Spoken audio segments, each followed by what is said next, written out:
Hi guys, welcome back to the channel.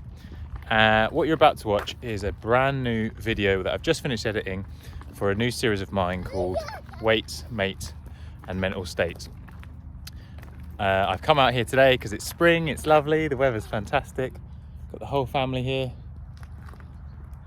And I think you're going to enjoy this video. It's a new type of video.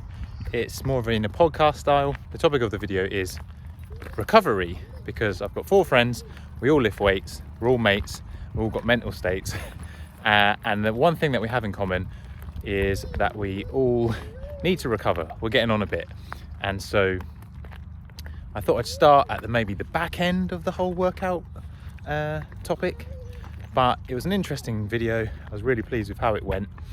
I learned lots of things about podcasting already. One thing is, don't use your AirPods. The sound is absolutely terrible. But you live and you learn, and you can't do everything right the first time. But sit back and enjoy the video and let me know how it goes. Right, guys, so welcome to the pilot episode of Weights, Mates and Mental States. So basically this is a concept I've been thinking about for a while, where in general I think that the support system for men is their mates, and it always has been for me and my mates. As you get older, I think that you lose touch with your mates and you kind of throw yourself at work and family and life. So this is an effort to keep in touch with you guys, and then also encourage like us to just talk about anything. But I thought I would, have an agenda. So we all work out. By the way, for the audience benefit, these are all my actual friends. So this in the bottom right is Stephen Crew. He's long-term friend since school. Since when? Like 12 or 13. Yeah. 13.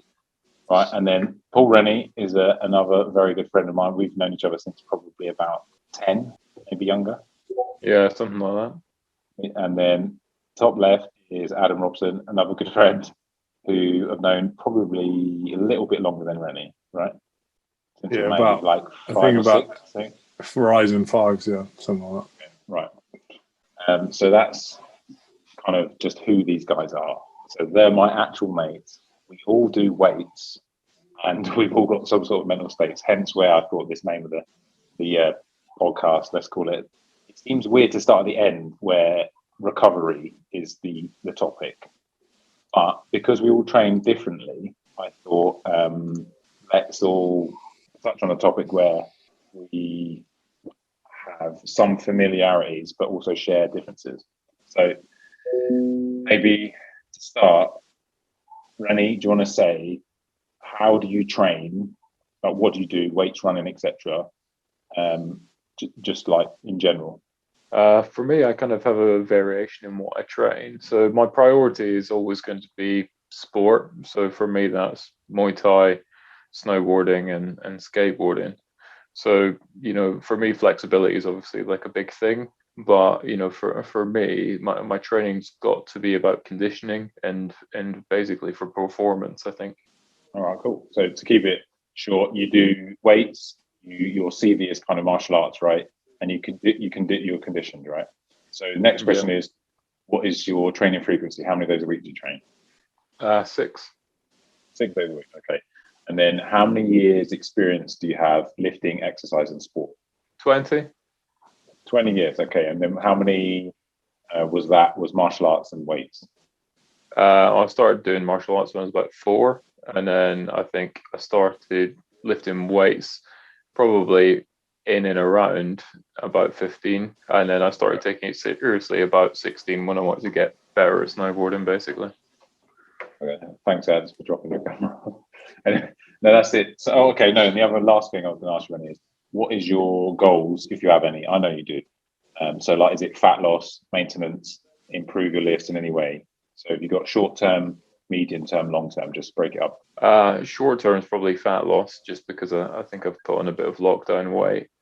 But long term, it's just longevity, frankly. And now that I have a young daughter, I want to share like that experience with her. So for me, I'm playing the long game now. Okay, but you missed out medium. You've got medium term goals. So you want to get cut, and then you also want longevity. What's your medium term? Like any goals of I want to be able to do 100 pull-ups, something medium term like that for maybe 3 months time? I recently I've recovered from having a broken back, and basically the center of my back is where I hold a lot of tension in terms of, it's somewhere that has always let me down and has wiped me out of everything. So it's about improving that aspect. So basically recovery. If I look after myself in terms of recovery, that will be gone in 6 months, basically. I like it. Very topical. Right. Thank you very much. So it doesn't matter who goes next. Who wants to go next? Ads or crew? I'll go next. You go. Fine. How do you train? What methods of training do you do? Yeah, I think that's probably a sliding or moving thing, but obviously at the moment I've just embarked on a military career with the Reserve Army, so been training for that really, and that's been around varying distances with load and trying to achieve all-round fitness really. It's changed over the years. It probably, like most people, started out as insecurity training. You want to get as big and try and look as intimidating as possible, etc. And then as you progress through, you start to use training for different things, and it changes. And I think it changes for most people throughout the year if they're honest. If you were to categorize how you train, do you lift weights, for example? Yeah, so at the moment I train 4 days a week. It's a mixture of running. It's a mixture of low impact cardio and the heavy compound lifts really. So four times a week for weights, and then 3 or 4 cardio sessions. Okay. Sometimes cardio in the morning, weights in the evening. But then how many years have you been lifting or exercising? I started lifting at 15, 16, I think. And haven't really stopped exercising since then. So I'm now 35. So yeah, it's been a while. What is your goals short term? Short term, I just thought I'd give you the opportunity to yeah. Short term is to drop a little bit more weight, probably another couple of kilos, just so that my running times get a bit quicker. But then that said, I also want to try and do that without losing too much strength, which is a difficult thing to do. So, in medium term, you got any isn't it? You said you're the army, the reserve stuff. Is it have you passed with that, or is it maybe you want to do a X, Y, Z on a bench press or something like that? Yeah, I think I obviously want to get my compound lifts up, but I think the pinnacle is doing Everest one day. Don't know if I'm maybe past that, but if I can get fit enough to do that, that'd be good. That's fine. Well, thanks for that. So, and then crew. Sorry, everyone, guys. He's Stephen Crew. I call him Crew. We all call him Crew. And Rennie, we call him. Sorry, Paul Rennie. We call him Rennie. Almost forgot your actual first name. So, Stephen Crew, aka Crew. What is how do you train at the minute? Probably a 50-50 split between running and weights. So, unlike these guys, I'm probably much more on the kind of casual end of the spectrum when it comes to training, but somewhat a late comer to it as well. So fitness wasn't really a major part of my adult life up until a couple of years ago. Basically, I spent my 20s getting fatter and fatter and unhealthier and unhealthier. So sort of had a reboot and got quite heavily into fitness a couple of years ago. So at the minute I train weights 3 times a week and then try to run 2 to 3 times. Fit that in when I can.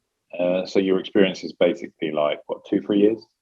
You did you have a period maybe in your early 20s, right, when you did do a bit of weights, or was that late teens? Late teens, but nothing ever to any serious degree. It was. I think we all had barbells in our room at some point, right? Yeah, it was basically that. Right? It was the bedroom pump before going out, and then that was it. Okay, so what is your short-term goal?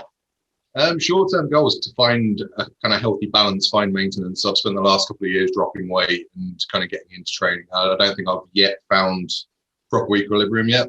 So where I'm not cutting, where I'm not going after anything particular, just literally finding a healthy medium where I'm exercising, staying healthy, but not overdoing it and not over obsessing about calories and things like that. Just finding a healthy kind of level set and then going from there. In long-term goal, if you've got one, literally, like Rennie said, he wants to be able to have long-term fitness ads like Everest. What would be if everything went smoothly? I think the next 20 years, where would you be?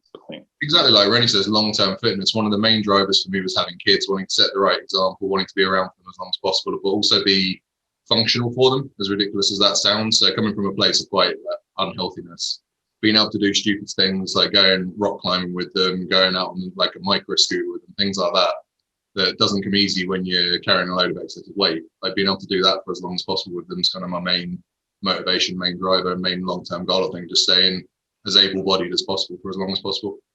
Okay, it's worth pointing out, just for context, I suppose, not relevant, but I've got children. I've got an 18-month-old. Rennie, you've got a 3-year-old? Yeah. 3-year-old. Crew, you've got 2 children, and they are 6 and 4. Okay. I missed those birthdays. Adam is the only one without children. That's why he looks so young and smooth. Although we're actually the same age. He's the only one smiling, right? All in the same school year, right? Okay. Wicked. Although Okay. actually, me and Crew are a year younger than you, so. Yeah, That's true. Yeah. So I got wrinkles in it. Which I of course suppose- makes a Is massive it difference. for relevancy? I suppose just to be very quickly, I do weights maybe 3-4 times a week. Occasionally run to warm up. Never done martial arts. Used to do a bit of rugby and badminton.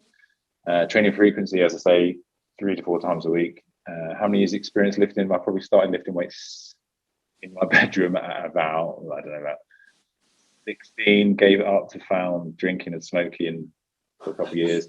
Then dropped the smoking and started running about 21, and then got into lifting about that same point. So I've got probably a good 10, 12, no, like let's say 15 years of lifting, maybe. But Yeah, I think serious. you started. I think you started lifting the same time I did. So that's what You were definitely you were going to the gym in late teens. I remember swinging out to the gym when we were at uni and stuff. So, Sixth form. Yeah. Yeah. Pretty heavily focused on nutrition and stuff at uni. I remember the random crap you used to eat. Stinking All out wrong, but focused on something, but all wrong. Yeah, you're right. Yeah. So short-term goal would probably be I want to get stronger. That's what I'm focusing on at the moment in my big list: bench, squat, deadlift. Medium term would probably be to maintain that strength while probably getting a bit more lean. Long-term goal would be just like the same as you guys. I've got loads of, in the past, niggling injuries. I want to maintain as good a physique and performance as I can, but also not to the point where I break my back every 2 years and just riddle myself. So yeah, it's like kind of overall fitness, flexibility and wellness. Yeah. So right, cool. I think that's cool for introductions, right? So we have a context of who does what. So I decided this topic is about recovery in lots of different forms. So if we start with Rennie, because we just went this round before, I've got a list of things, Rennie. I don't know if you have it there with you, but I can read it off if not. So first thing, what do you do to recover in general? Keep it fairly like maybe on a daily and weekly basis. So I'm pretty regimented, as you can see from the schedule that I have behind me. But essentially, during the week, when I get up, have a half-hour stretch, foam roll, and then meditate before I start work, basically. And I try and do that Monday to Friday. And then in the evenings, I'll probably stretch as well. How long did you stretch for? About half an hour. So it's usually after my daughter's gone to the nursery. Static stretch, right? Static usually in the evening, and I'll probably do more active stretching, so kind of mobility work in the morning. Okay, cool. Go to you, Ad. What do you do like to recover? What's your kind of regime?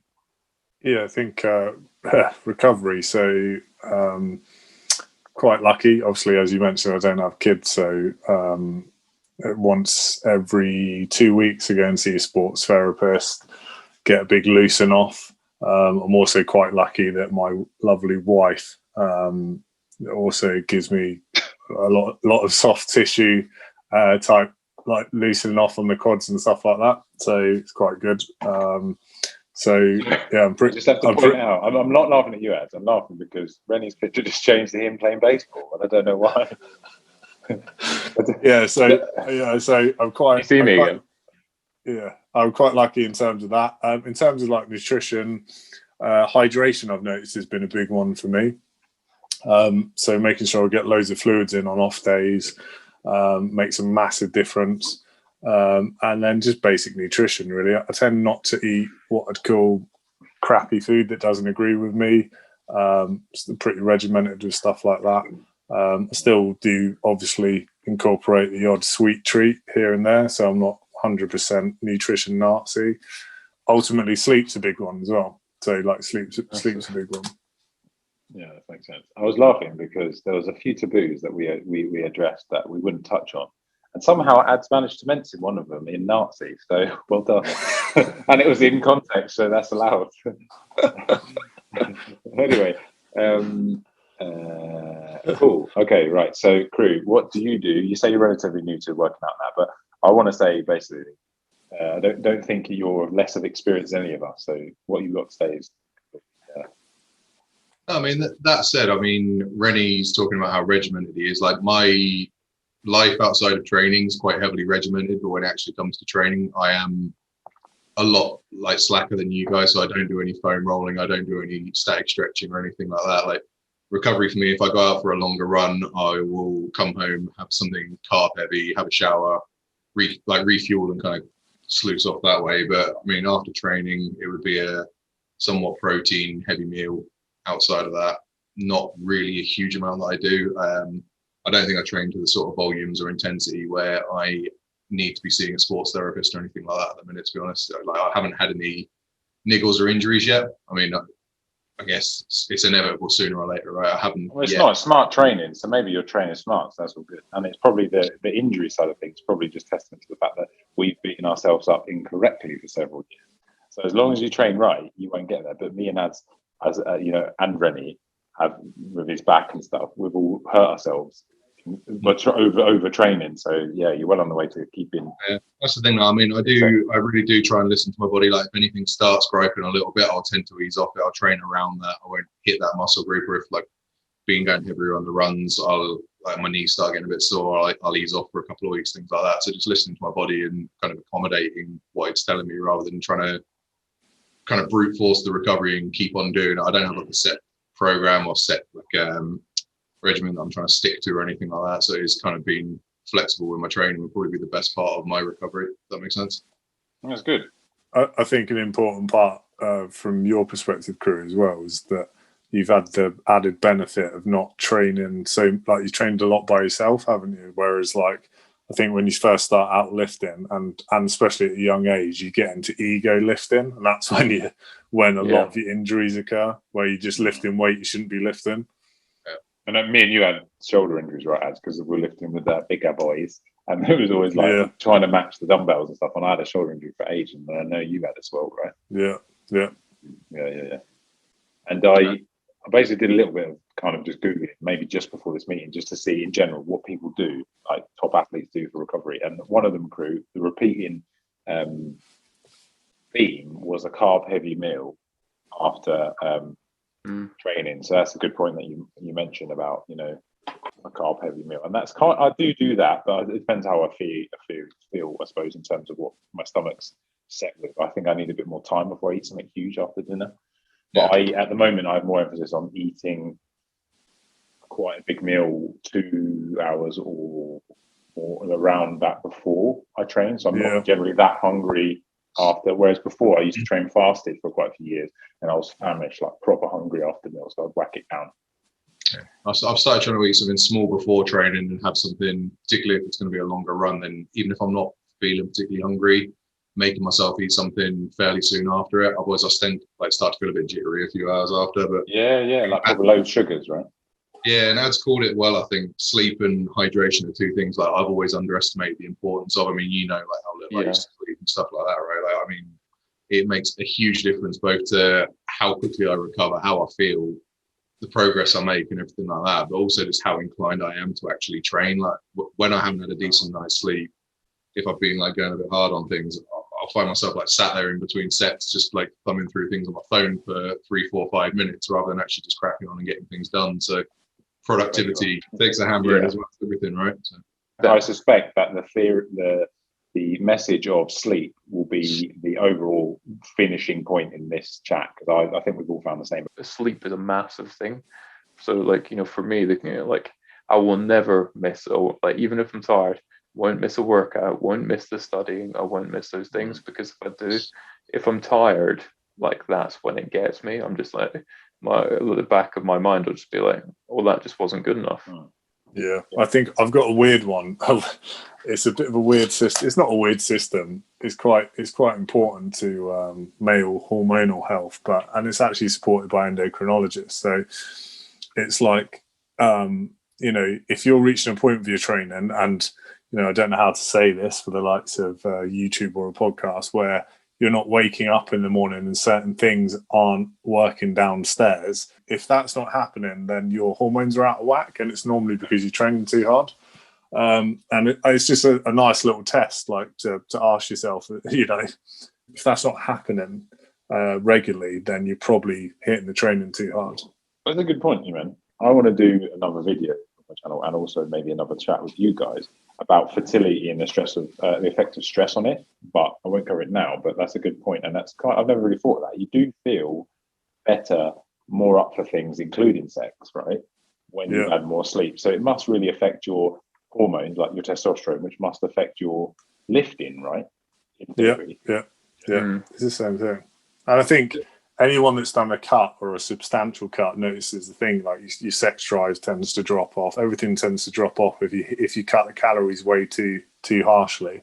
And it's the same principle. If you're training too hard for too long and you've had no breaks from training, holidays, big refeeds, etc., your body starts to degrade. I agree.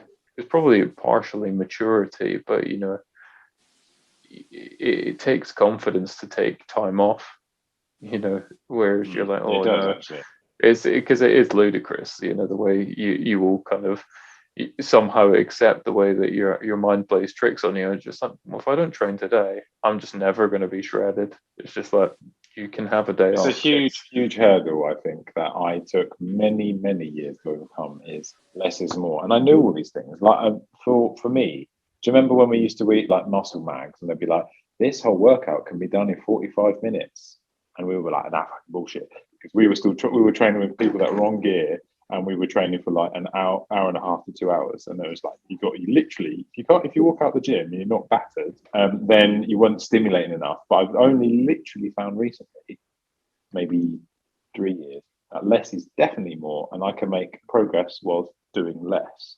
So Rennie, when you're saying it takes restraint, and that you have to rewire your brain to tell yourself that maybe, well, I did, even though you're like, oh, I actually really want bigger arms, so I'm just going to go do some arms. But sometimes like tonight, I was going to train, but then I picked up the barbell just in the garage when I went in there. I was like, no, I feel sore still from other stuff. Like like I did a big squat session yesterday. I was like, no, I think I would train better tomorrow for this workout if I had another night's kit. And that took a lot of experience on my behalf to kind of tell myself that. And that's generally recovery, right? You need to manage recovery, which I'll touch on just to keep it like kind of in the agenda, if that's all right.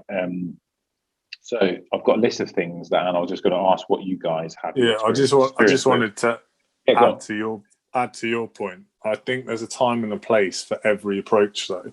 So certainly things that I've seen in the military, etc. There's definitely a time where you have to get used to overtraining, and you have to be able to mentally basically hang out, and your body is not in a good place. And that's particularly important if you're going to compete in a sport or do anything that's arduous. There's definitely a time and a place to overtrain. Just don't make that part of your regular training regime.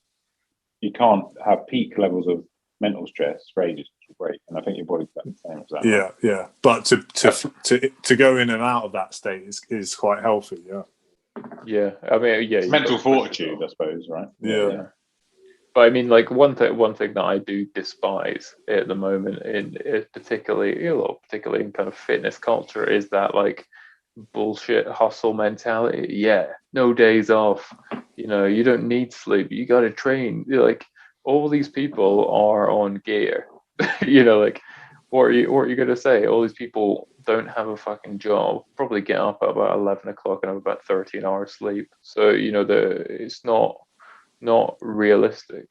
like Adam says, life isn't peaks and troughs, and it is about mental fortitude in those pieces when you do have to perform. If you are doing sport, or you're doing, or if you're in military and you have to go out on exercise, you have to then tailor your body for the challenge that's in front of you.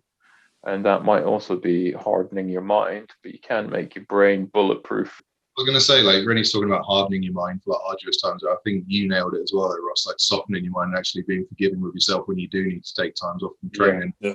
I mean, coming from like a long period of like weight loss and sort of self-correction, like that was the hardest thing for me, like transitioning from being in like quite a heavy cut phase to trying to find like a level, is allowing myself those days off where I'm not feeling up to training, things like that. I mean, I went at it quite hard for a long period of time, and there was like an element of fear of, if I don't go for a run today, I'm going to start putting on weight again. Yeah. If I don't lift today, I'm going to It's all start. been there, I think. Yeah. If I go out for that dinner and have a starter, I'm going to start putting on weight again. So, like, the flip side of hardening your mind for hard times, you also need to, I think, allow yourself to be a normal person and live a normal life when times call for it.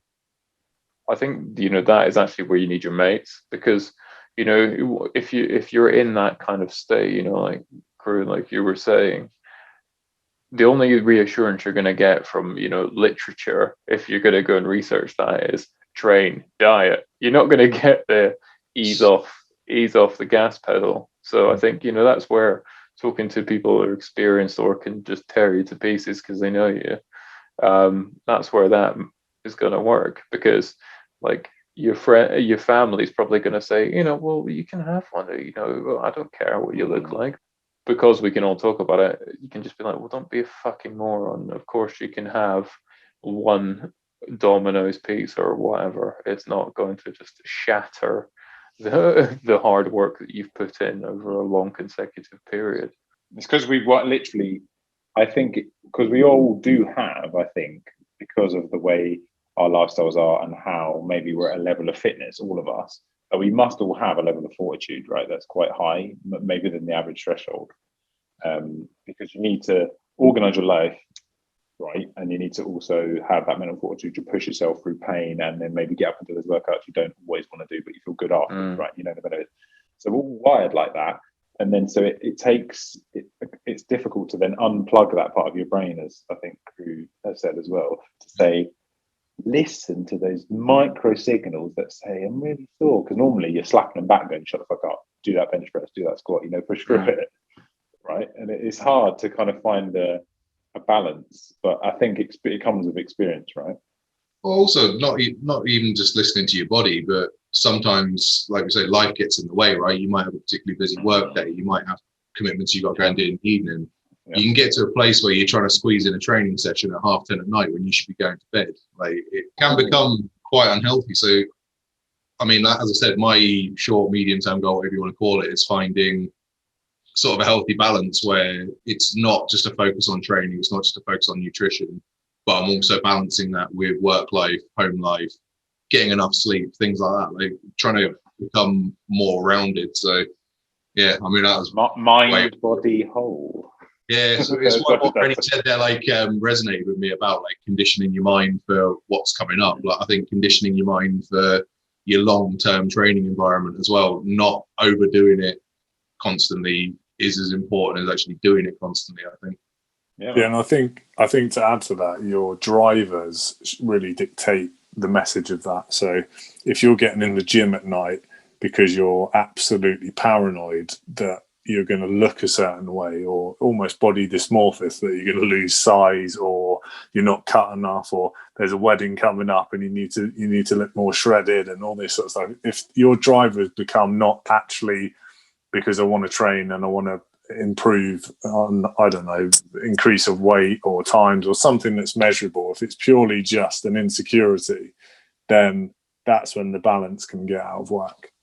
I've been extremely disappointed that there has never been a ceremonial derobing where I take my shirt off at someone's wedding and go. There's always that one thing in the back of your mind that says, "What if someone takes my shirt off on the dance floor at my mate's wedding?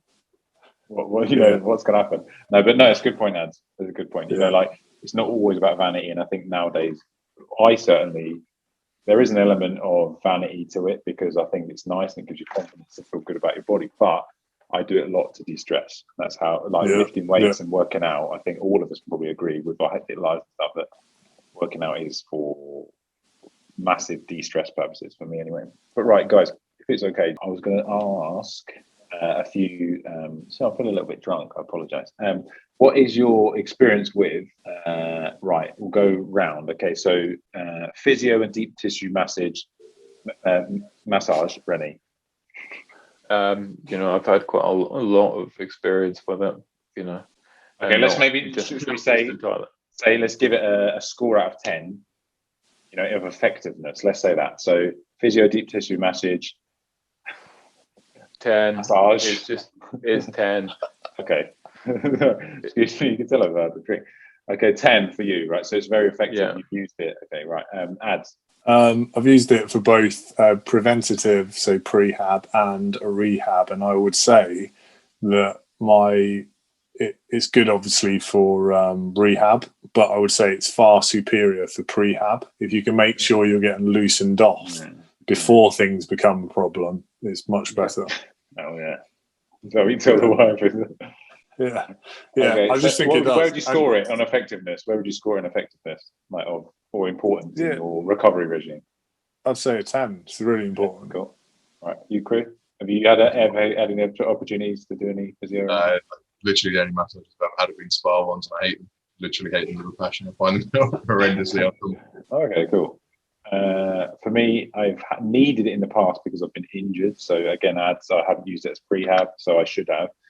I would say though, once I've had some maybe lower back issues or something, I've had something released in a massage, and it's been super effective. So I would say, for me, it's not up there with super important because I'm not doing it at the minute. I have other ways which I'll touch on, but I think it's probably like 7, 8 in terms of importance. Just to add to it, like it's essentially it's a lazy prehab. You can spend ages foam rolling and doing static stretches, etc., or you can help someone else to do that release, and it's you pay for it. Of course, you pay for it. But how often do you do it, by the way? How often? So I do it once every 2 weeks, so every Wednesday, every second Wednesday. I think you said that. I think you said that. Yeah. And it's worthwhile though. So what do you think it's like up there with? Yeah, I think you knocked it on the head, you'd fall apart basically. No, I wouldn't say that. I'm just saying, things get tight and then you get lazy and you can't be asked to stretch. Well, it's just an easier option. Okay, fair enough. Old money bags over here with no kids, right? Okay, then so you got foam rolling, and just for context, I have my foam rollers there that I use. So in case you don't know, Rennie, you gave me one of these years ago. I had no idea what it was. I remember I borrowed it, and you didn't get it back. So you bought me one. This is the same one that you bought me years ago, and I use it a lot when I'm lifting heavy. Not as much as I should, but recently I've been in a regime. I personally love foam rolling now again. It's released when I squat heavy and do barbell squats and bench and stuff, I get a lot of hip tightness and groin tightness. And I find that if I have a good session of it before, maybe like 10 to 15 minutes before a workout, but crucially maybe one really deep foam rolling session once a week, I can let any niggling pain just go away. So for me, that's like a 9 at the minute foam rolling, I would say. So, Rennie, what do you think about foam rolling? Yeah, no, I rate it as well. I've heard chiropractors say that it doesn't do anything, but then I've heard both sides from people that I've seen or experienced. I think it definitely does make a difference in my mobility. As you said, hips, but it in combination with that, further static stretching, it makes a big difference for me. You do it every session. Like personally, I don't find. Yeah. I try and squeeze it in. I don't. If there were two things in terms of warm up, I would probably take a proper warm up, like a run, to get my body temperature up over foam rolling, rather than the other way round. So for me, it's important, but I would probably make sure my body temperature's elevated if I'm short on time over foam roll. But anyway, where would you rate foam rolling in terms of effectiveness of recovery? Yeah, probably high again. It'd probably be like a 9 or a 10 again. Okay. Does anyone feel confident enough to explain what the theory behind foam rolling is? If not, I'll give it a go.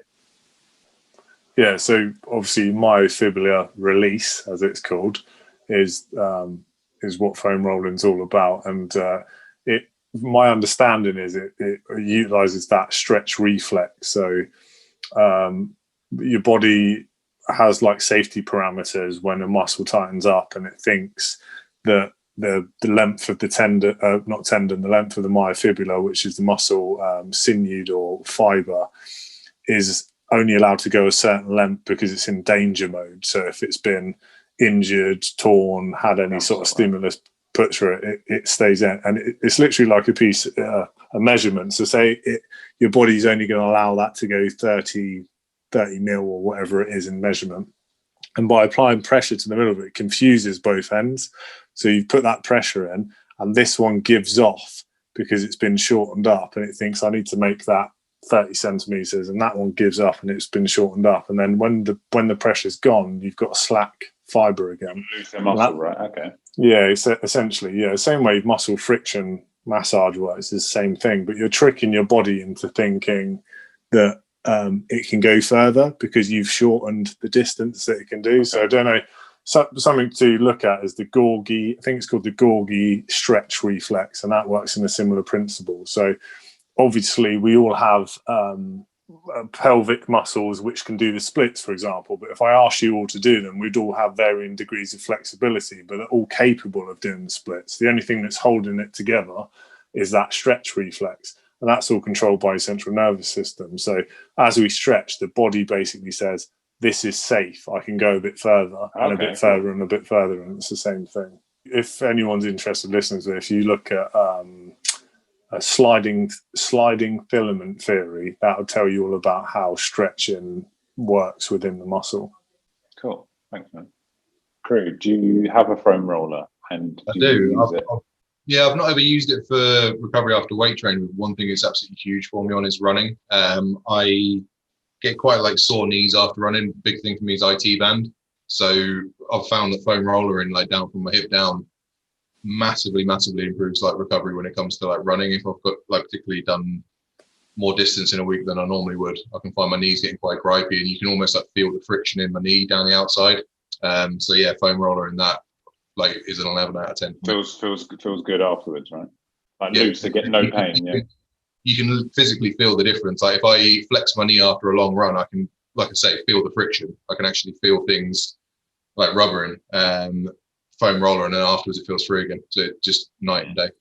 There's a few places I like doing it in. My favourite is like up in my lats and shoulders up here before I bench. If I feel like I'm warming up on a bench and it feels like my rear of my shoulders, I get quite tightness up here. And if I roll my lats, loosen stuff up here, it can feel like completely pain free. Okay, so we all touched on foam rollers, right? Oh, and the other thing, I've got it. Where is it? No, it's basically same theory as yours. Is it one of these? Video about it. Yeah, instead of a crossball, I use a baseball, but yes, the same thing. It just isn't the same method, but really concentrated. And I like it to get into particularly awkward places where maybe a foam roller can't reach, but it's super painful. So I'd work up to hot or cold therapies.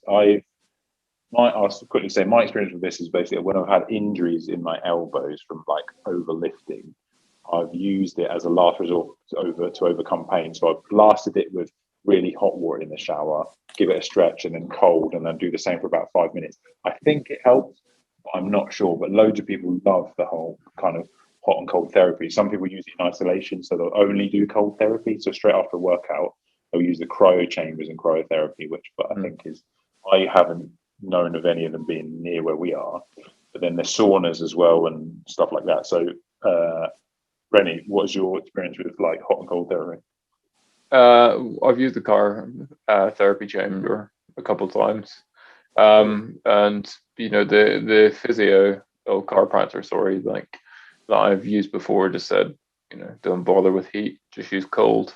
So, you know, heat doesn't really do anything if you've got inflammation. What you want is cool. What I've been told from professionals is that cold is the way to go. So you can utilize and manipulate what's said area, but after use cold. So yeah, after you've got your watermelon out, back on the ice.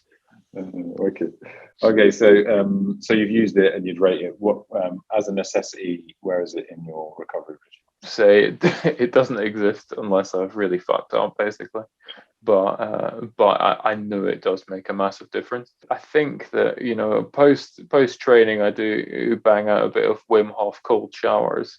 I don't know, maybe it's psychological, but I definitely do think that post workout, the cool does make a difference. I think like sitting underneath a freezing cold shower for like a minute and a half after training, I felt better for it.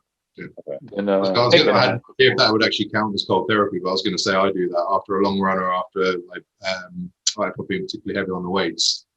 Have a normal shower, but for the last minute or as long as I can stand it, literally just have it on cold, stand on it to I can't physically take it anymore. Come out, you almost feel like you're buzzing afterwards, and it definitely I would say makes a difference. Is that because we're all just masochists, though? Is it? Yeah, I don't know. I don't know whether it is actually making a difference, but short term at least, I feel better.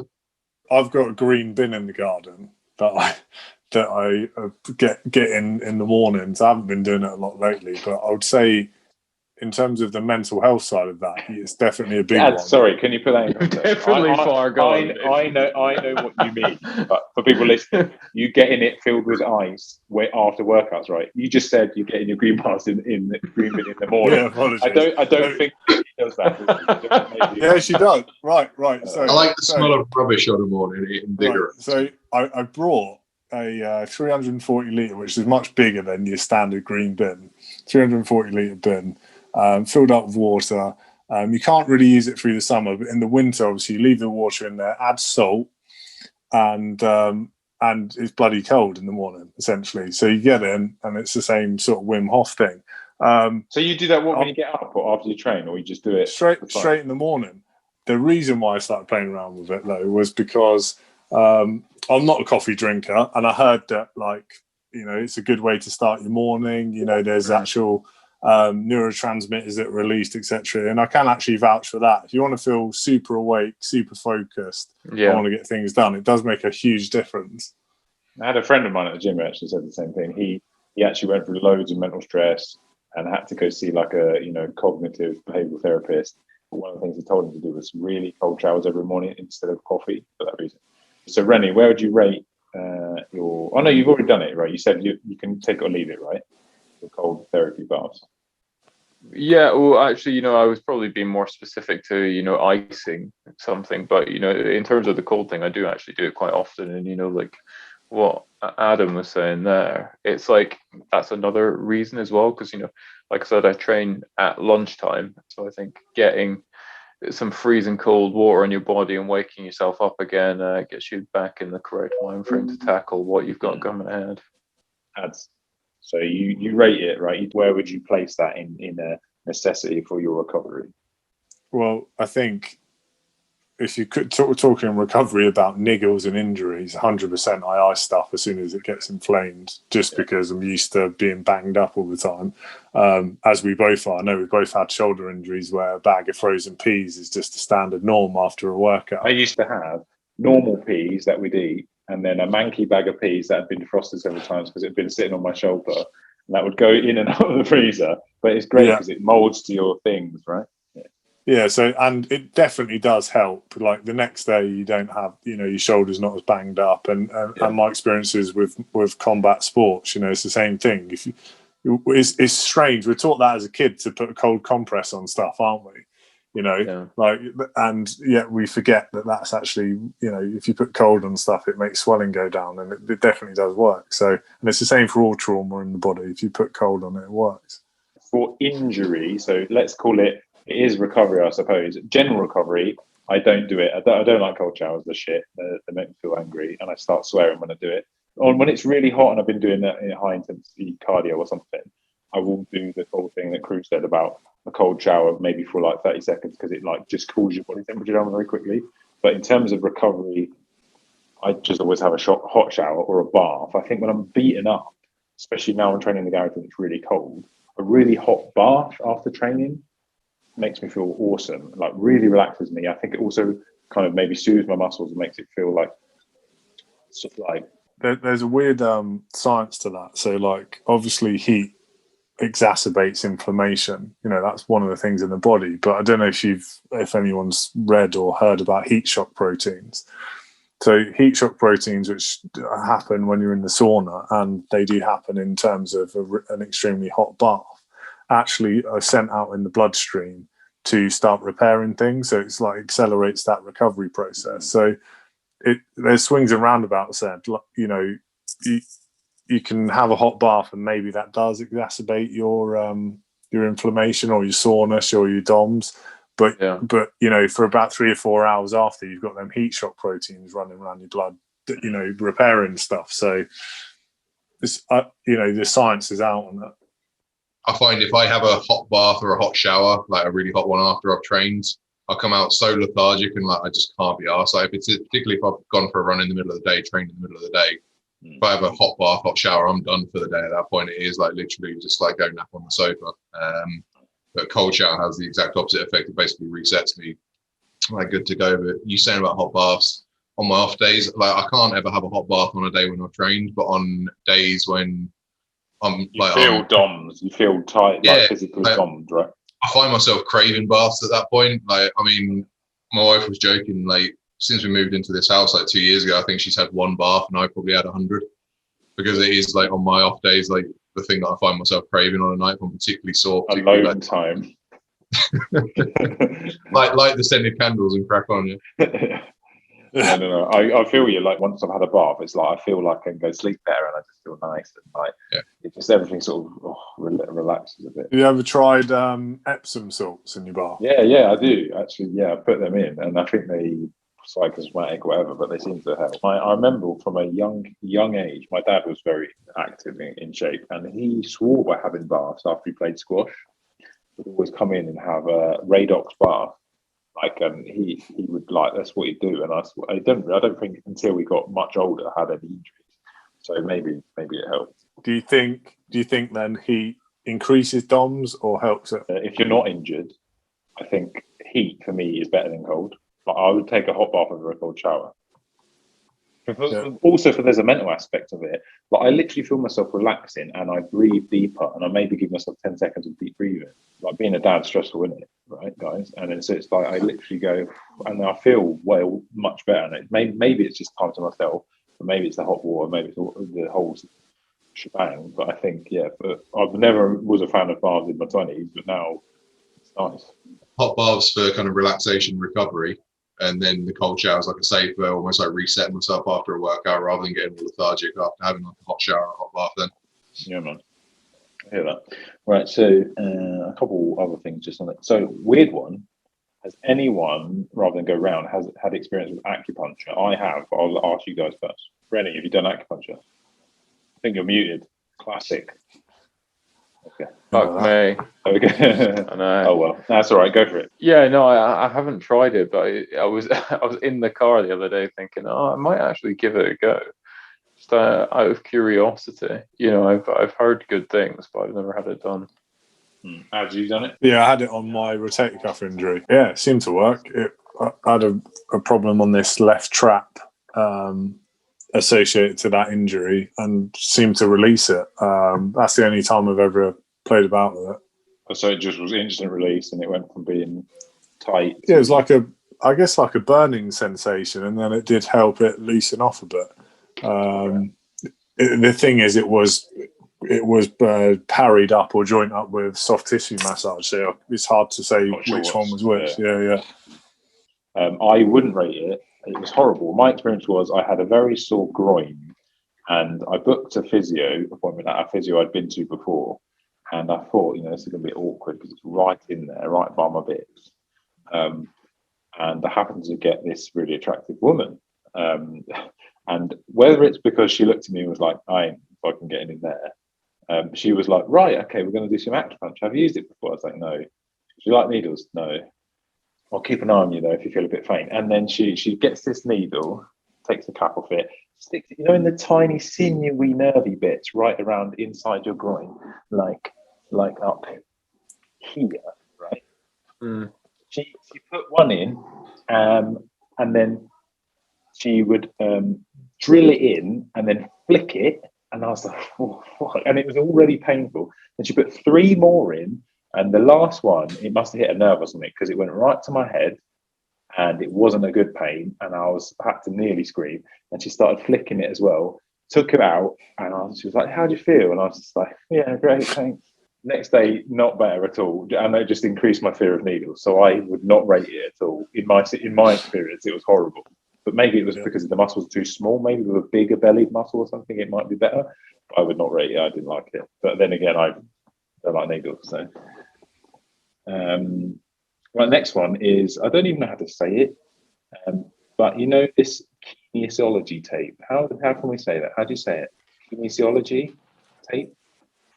You're going to get it out as this stuff. Basically, you see athletes maybe wrap around their legs, strap up their muscles in set positions, when I think the theory is, Ads, correct me if I'm wrong, that you strap up your muscles in certain positions, so if there's a soreness or weakness, the muscle won't move or contract like it should. So you're kind of strapping it in the direction of the muscle fibers, so it will hold the position of the alignment. It's the same science of, how compression clothing is supposed to do a similar thing. So it holds, adds additional pressure so that it's got support and mechanism to the muscle. It's a similar theory. So you're limiting the range of contraction, if you like, by pulling it in one direction so that it can contract harder. Okay. So if you've got a weakness, for example, around the shoulder, and you can tighten up all the muscles that support that weakness in the shoulder, then that's what it does. There are some studies that, if done incorrectly, it can actually cause injuries, though. So you need to make sure that you're taping it in the right direction. Have you used it at all? I've only used it on a patella tendon problem on my left knee, where I was strapped out to, from an impact injury from running. But it does work. It's just really stretchy, durable tape. For the penny pinchers out there, you can use electrical insulation tape. Is it? And it does the same thing. You just need a Brillo pad to get the glue off after, right? Yeah. So I think that is, I think, 17 quid for a roll, whereas obviously your standard insulation tape's like pennies, isn't it? 2 quid or something. That's a good point. I've got plenty of that lying around. Again, I wouldn't know how to strap it up though. So the idea of that image there, would that be to hold the knee patella in? That's like a bit like a patella strap. So normally patella just goes around the bottom of the kneecap, but there's another way there of lifting it up. There's numerous ways to do stuff. Actually, the most important part is how you tension the tape. This, I know you can't see, but that one there where they're going up the back of the neck, off the 2 traps over here on the left. Yeah. Right. So there'll be a way to take that, for example, where you apply pressure to the middle, pull one side out tight and leave the other loose. And that's the most important part of the tape, is where you apply the pressure. You don't want to be pulling the muscle the wrong way, if that makes sense.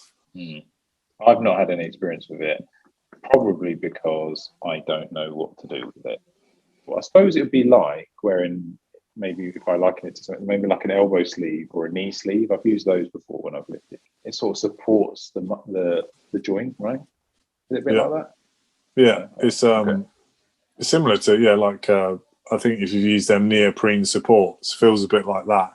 The only thing I would say is it doesn't cause compression on the joint. That's what they're superior. If you take Crew talked about ITB band, for example, or tibio. If you put a support around that, for example, that increases the friction and therefore the problem. Whereas if you keno taped up the other supporting muscles to pull it away from that IT band, then the joint can still move freely. It's not under compression. If you add just a generic support, sometimes you can exacerbate a problem.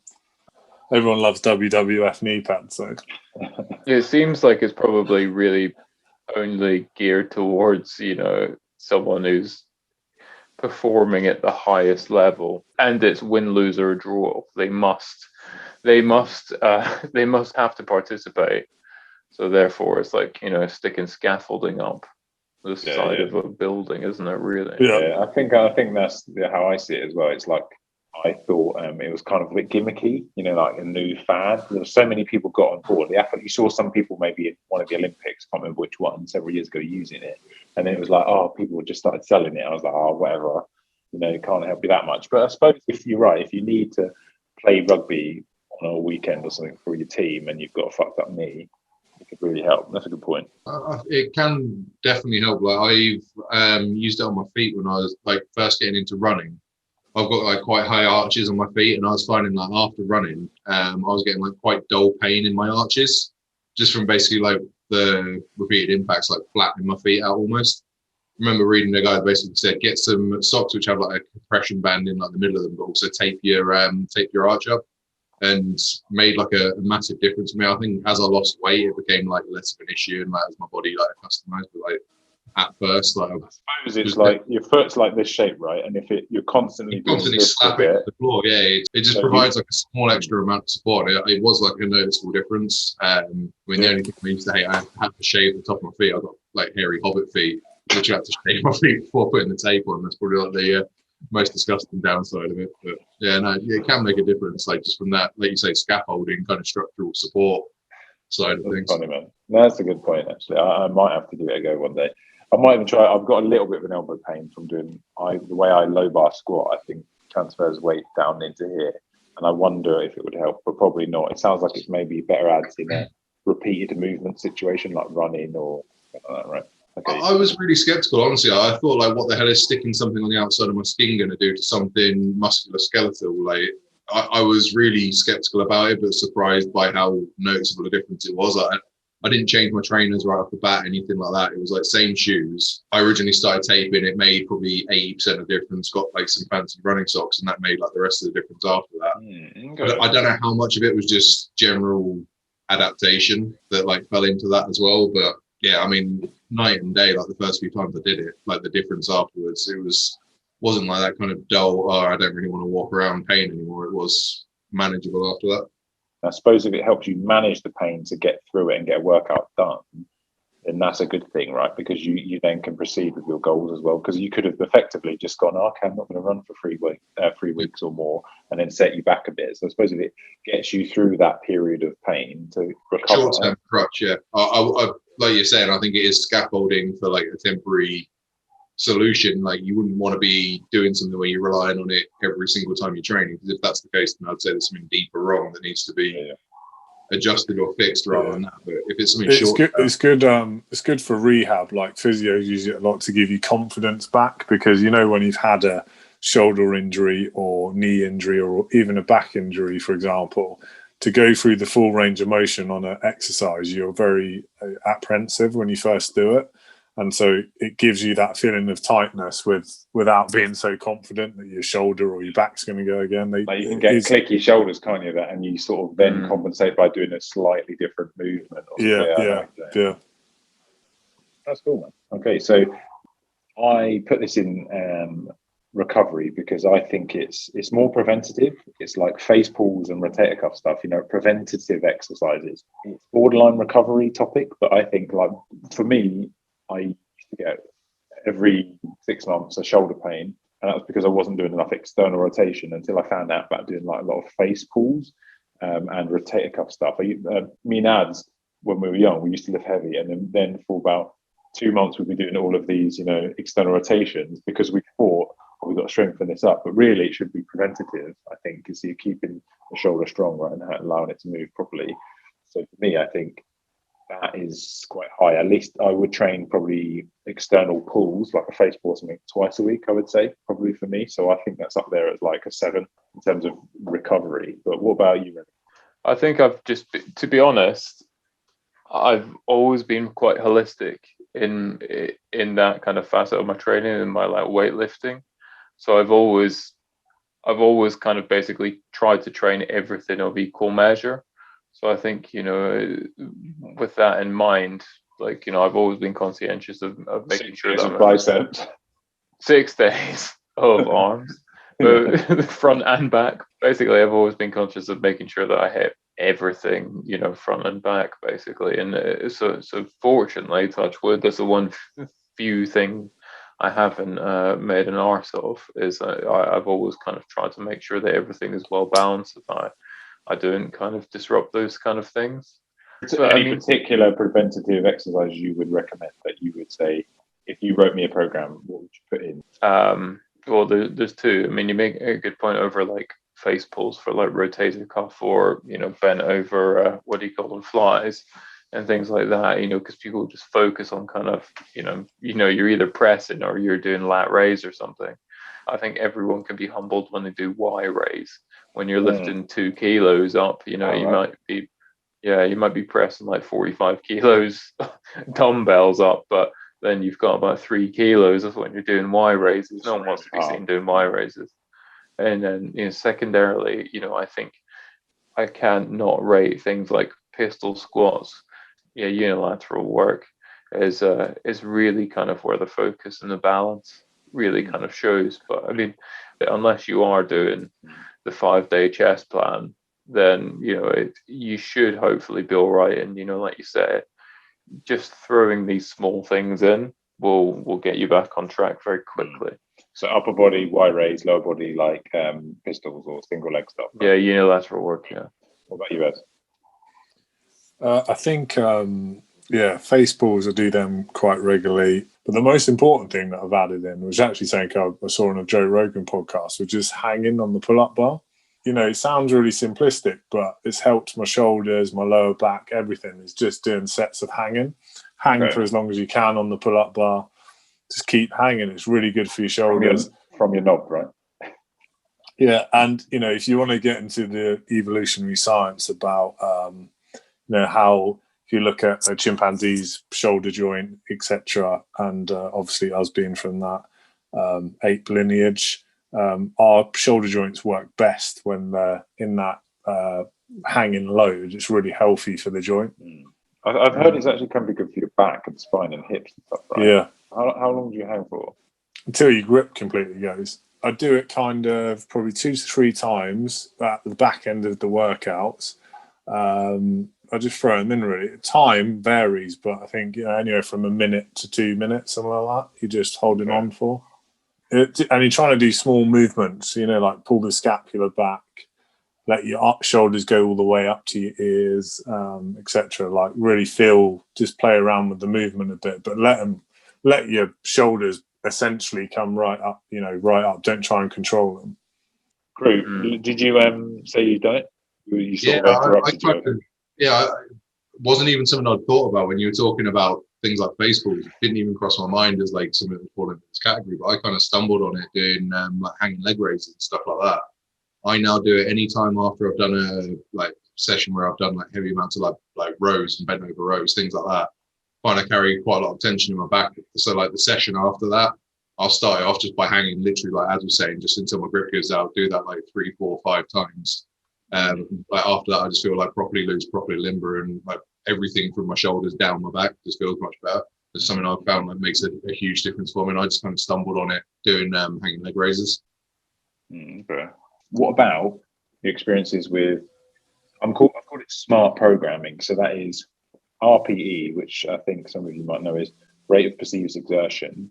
So in terms of recovery, for me, I used to always smash it and just go to failure with almost everything I did. But 2 things that have helped me is deloading. So taking a dedicated week where I'll go to lower intensity, which is super hard for me to do because I think, if I'm training this week, why don't I just smash it? Right. And it took me ages to really get that theory of deloading in my head. The other thing is now the program I follow, it gives me RPE. So it tells me how many reps basically I leave in the tank. So for example, an RPE 10 is gun to your head, you can't actually lift anymore. That's a 10. You will not, that's failure, true failure. Let's say a 7, you've got 3 reps-ish left in the tank. So you can gauge from there how hard that set could be. And there's lots of theories to show that you don't need to go to failure to get stimulation of the muscle, hypertrophy, all these other things. So that's helped me really manage my body and recovery. So I can see Crew's getting very tired. So let's go to... For me, probably Deloading is the main thing. So taking a week I don't follow a program like sort of strict routine, but every sort of 3 to 4 or 5 weeks, I'll tend to take a week where I shift it from being actually working like weight down to just doing higher reps, lower weight, still feeling like I'm doing something, but not pushing myself, not going to, like you say, going to failure, going anywhere close to it, still getting out there and just doing higher volume, but a lower weight. That's the main thing that I've done. At RPE use and deloading, what's your experience? Or with terms of recovery, what's your gauge of intensity per set? So it basically works out. I never go probably above 85% of my 1 rep max. I'm never doing 1 rep max tests, etc. But the rep range is fairly low on the compound list. It goes 6, 5, and 4. I don't vary out of that. And then 4th week is always a deload week, same weight, but reduce the volume. So I half the sets. Works for me. The weight keeps going up, so That's important. It seems to work. Okay, so how important, guys, would you say using deload and rate of perceived exertion, 75% your 1 rep max, that sort of theory is to your recovery, long-term gain? I'd say significant. I mean, when I first got into training, like you said, I was going balls to the wall every single session. And you just find yourself just getting ground down, fatigued, and not really making any progress since I started building that in and actually having that 1 week in every 3, 4, 5. Whenever I start to feel it, just stepping it down a notch in terms of intensity. Yeah, and I think it goes hand in hand with your goals. For me, it's important because it enables me to measure my progress and etc., which gives me something that's quantifiable. I don't do very well if I don't have that structure in a program. For me, I just I find it very easy to not train if it's not mapped out. And for me, I think it's up there as important, but when I've been super short on time and maybe only be able to train once, twice a week, 50 periods, I've literally gone balls to the wall. I've gone back to my old school of do everything as hard as I can to failure. And I also think that's very effective, but it's just not super maintainable for ages. So for me, it is important, I think, smart program when I'm on a strength gaining program, because I don't think you can lift really heavy all the time because you just fuck up yourself. If I didn't train to RPE, look at my program and be like, oh, okay, that's this, I would probably still go near to failure, like with my chin-ups and stuff like that. Well, if you look at, Mike Mensker, like steroid abuse aside, there's that time under tension theory, isn't there? And allegedly you only train twice a week. If you can absolutely destroy yourself, then you've either got an option to do that, but you have to reduce the number of days you train. Also, the reps are slow because his thing was about time under tension. So he would take really long time to do that. And that creates massive soreness, as we know, but that's probably why you could only do it twice a week. And the very last thing, I think, Crew, I'll come to you first of all, is this idea of auto-regulation, not really having a program, just saying, okay, what's sore today? What do I think needs to be trained? And then training those bits that feel good. Or if you don't feel like weight training at all, let's have a run, let's go for a swim, a walk, foam roll, meditate, all on the spectrum. I think that's amazing, but what do you think? Yeah, I would say so. I think the main thing for me, particularly from a mental health, like you're saying, you do it for that aspect as well, still doing something. So even on the days where I don't feel like weight training or something like that, even if I'm meant to, I'll still try and do something. But yeah, absolutely, it makes a huge difference. And I think you mentioned there, you've only really started getting into that last 3, 4, 5 years. I think age actually plays a big part in that, because when you're in your early 20s, you can just slam it the entire time. Good point. Getting older and creakier, right? You can't do that. You do have to listen to your body when it starts to gripe. When I first started training, I was trying to train way too much and way too hard. And it wouldn't have been sustainable. I would have found myself injured and things like that. And particularly with running as well. When I first got into it, I just wanted to run all the time. I was absolutely enjoying it. It was gorgeous weather, but I had to listen to my body because I would have destroyed my knees. I would have ended up properly injuring myself. So I think from an injury prevention perspective, I think that's possibly why I have been okay with it because I haven't gone in hard on, right, I'm doing this program and I must lift today, whatever. I have just kind of gone into it. It's like, right, like you say, this is sore, so I'm going to avoid training that. I don't feel like going for a run today, so I'm going to go for a cycle instead, or I'm going to go for a longer walk with the dog, whatever. Just listening to my body, compensating for what it's telling me to avoid doing. If that makes sense. It's good, and I think it shows your maturity. As you say, me and Ads perhaps, and even Rennie, when we lifted younger, we followed programs because we had no fucking clue what to do, but it was the wrong stuff, and we would just abuse ourselves. And I learned the hard way by getting injured, and even let's say 5 years ago, training to the detriment of my own mental health. But yeah, really, some days off would have done me a lot better in terms of, up here. I know you guys always espouse about programs and stuff like that, but from just knowing my own psyche, like I can become quite neurotic about things. And like, I think if I was on a program and it said I should be training today, I'd almost feel that obligation to train that day, regardless of what my body was telling me, regardless if I had a shit busy day at work. If my kids were being assholes, like I would feel that obligation to fit it in because a program's telling me to do it. Like that's the way I'm wired, and I think that is why I have steered clear of going down the route of like a proper program and just gone at it flexibly and like listen to what my body wants me to do, and still making sure I'm doing something, but not doing what a program's telling me to do if my body's telling me not to. Ross talked about following programs when you're younger. Also, a lot of people don't realise that, the big one was following Arnie's twice a day split. And it's like, people just don't realise that your body is not going to be able to cope with that unless you're injecting external testosterone. You're just not going to be able to recover like he used to. And it's just a fact. So, we're all naive when we first start out. Just creatine and whey protein, right? I look like Arnie. Yeah. And loads of sleep. Exactly. It's an important point, Everyone picks up a celebrity's workout and goes, yeah, I'm going to look like The Rock in 12 weeks. And it's like, no, you're not. So, you got to figure out things for yourself. Yeah, definitely. Rennie, auto regulation. I think that's you said you are following a program. Do you also say, okay, Tuesday, I'm supposed to be doing this, but I need a day off because I'm really haggard? A bit of both.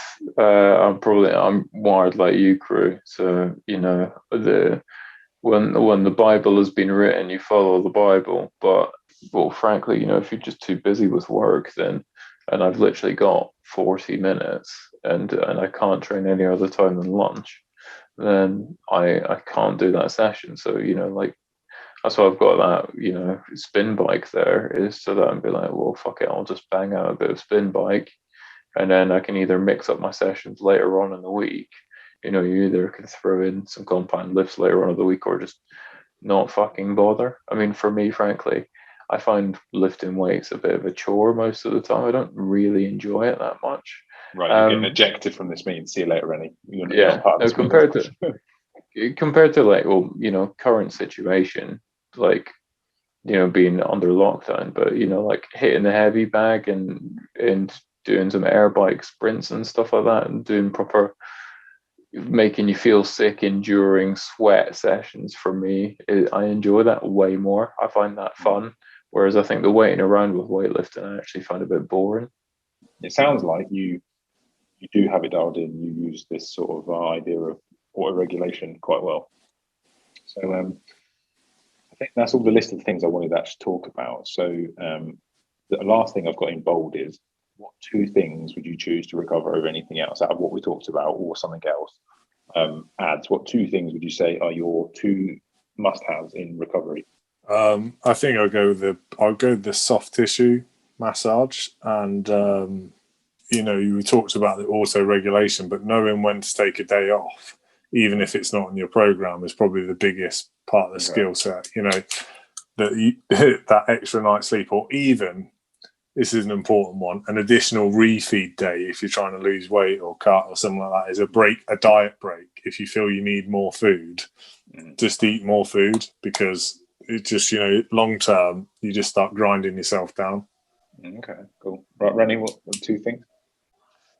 Sleep is definitely, obviously up there, and probably just a nice big glass of wine every so often, just to be so relaxing, right?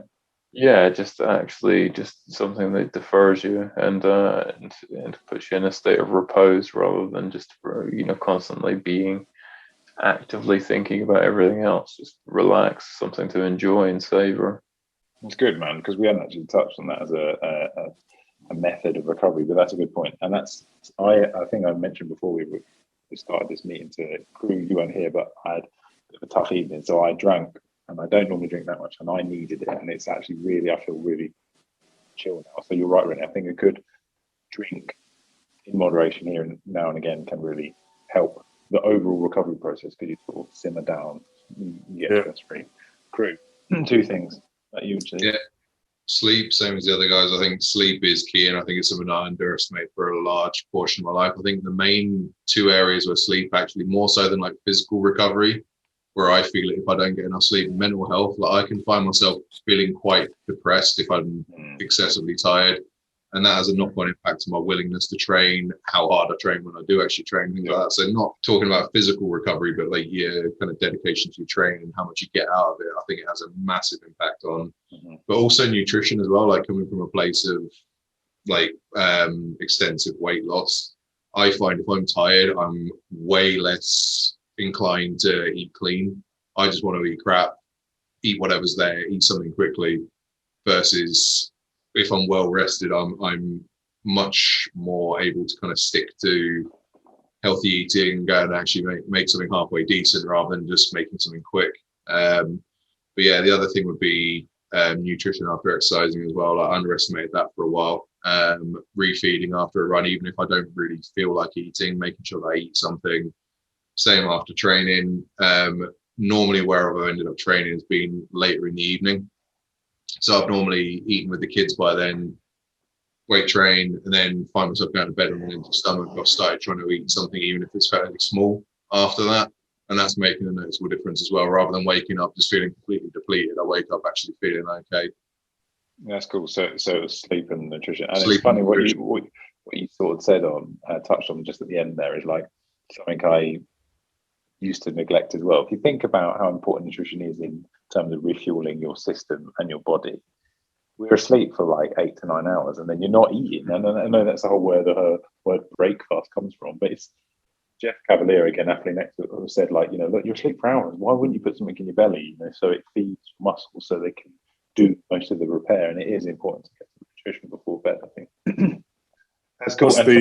What's the general consensus on protein requirements? That's another topic, so I'm not going to answer that. Right. So if that's all right, is recovery though. You're right. Actually, you're right. Okay, so we will touch on it. So for me, as it is recovery related, I think there's lots of studies that have shown when you're resistance training that you do need to increase your protein content over someone layman who doesn't, right? Which the studies are pushed really high on what protein content you need if you're just a normal sedentary person who does a general job, right? But I think when you're lifting, they say 1.5 grams of protein I use for kilogram of body weight. That's now as a guide, but I don't track that shit anymore. So I say 30 to 40 grams in my mind ish per meal, and I have 4 meals a day. Let's say maybe in one more snack. I kind of think if that meal doesn't have protein in it, I'll have a shake. That's why I do supplement. So I think to limit myself to one meal just because it doesn't have protein in, which I always used to do. I can't eat that because I've got no protein. It's too restricting. So then I'll be like, okay, I'll eat this and then knock a shake back later. Just for recovery reasons, though, you're right. Yeah. Rennie, protein? Basically, I have about 2,000 calories that I want to hit in my protein macros and all that crap. But train fasted, not fasted, doesn't matter. I feel like as long as I'm just generally hitting it there and out, doesn't matter when, not your post-recovery window after training and stuff like that. I don't believe in any of that stuff. I've been in times where it's been a lot longer, isn't it? Like we used to think it was like 2 hours, but apparently it's about 6 hours. It's about 6 hours. Yeah. I read something up to 24 hours. There you go. Exactly. I mean, like for me, for example, I'd finish work at 7 and then I'd have like Muay Thai training 7:30 till 9, and then I'd get in. I'd be too tired to eat, and then I'd get up at 5, and then I'd go and do weights, and then I'd probably eat probably a 8:45 as I was walking into the office.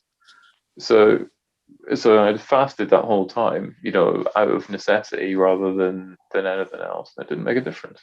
I think As there's long as loads to I be ate. said about nutrition and where you put your carbs, you like back loading, front loading, all that stuff. And I think maybe Rennie, you were like touching on a point that kind of sums up this whole thing, is that you favoured sleep in that instance over eating, right?